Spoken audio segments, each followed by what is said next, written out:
Welcome back to Tea and Toys. This time we've got the Ultimates Super 7 Vultureman.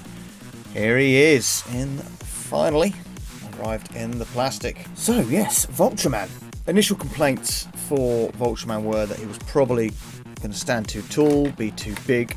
Now, regardless of what Brian may or may not have said on some of these Fushcasts, how the characters are sized so they're the correct height and all that.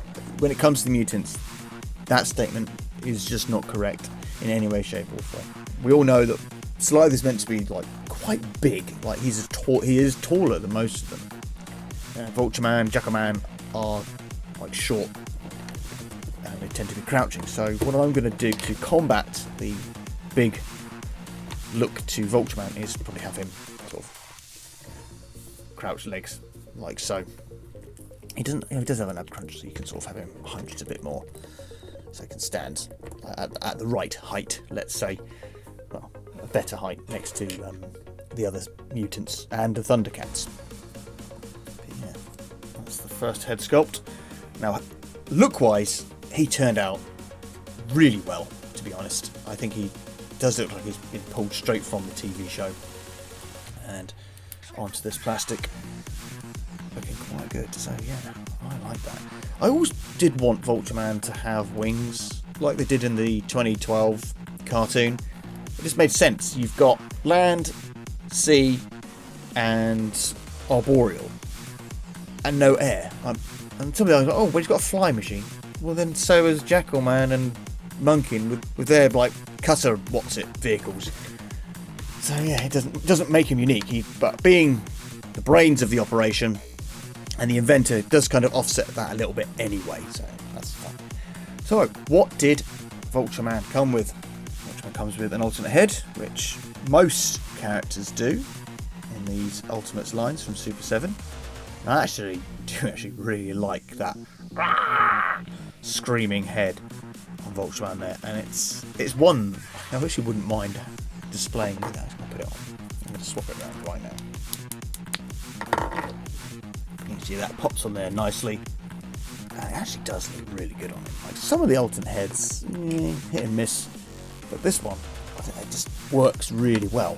What would have been cool is if they gave him a hinged jaw, so you've got the option to just do it anyway instead of pop on or off a head and weakening the the slot. What else? He comes with his original toy weapon, which, let's face it, this is crap.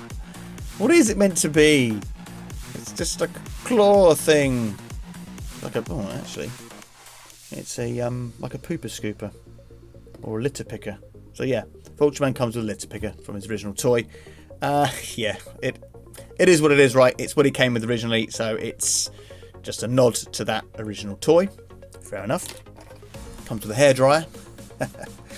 One of his many inventions, I can't remember. I can actually recognise this from being in the show, but I couldn't tell you what it was called and what it was meant to do. There's a dial here, does things. But yeah, that's one of the many like handheld guns he comes with. Comes with his pistol.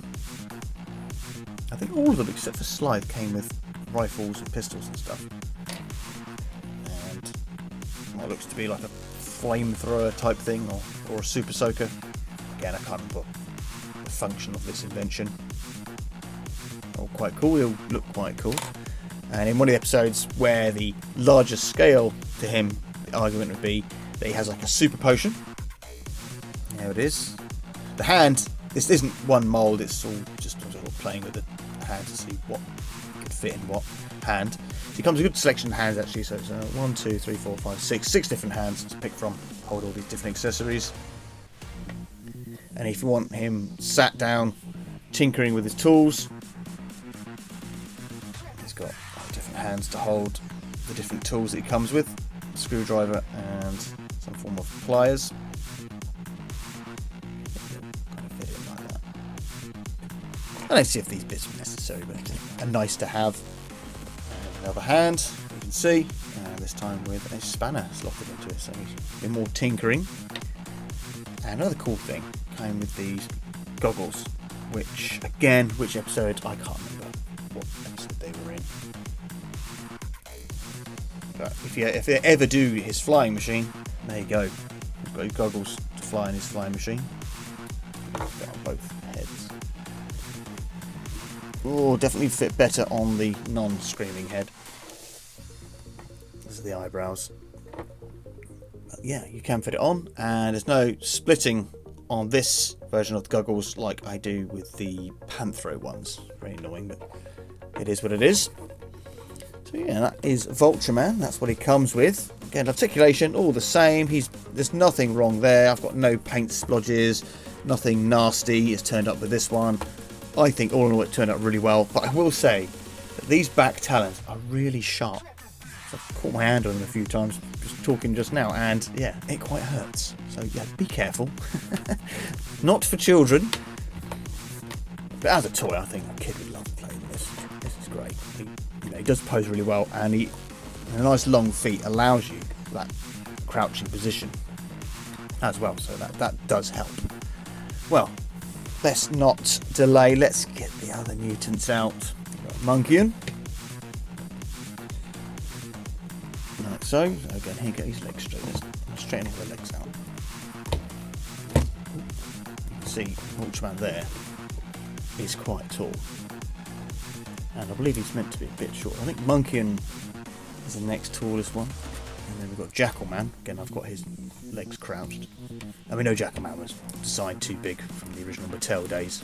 And the guy that's meant to be, like, the tallest is Sly. This actually comes out the shortest.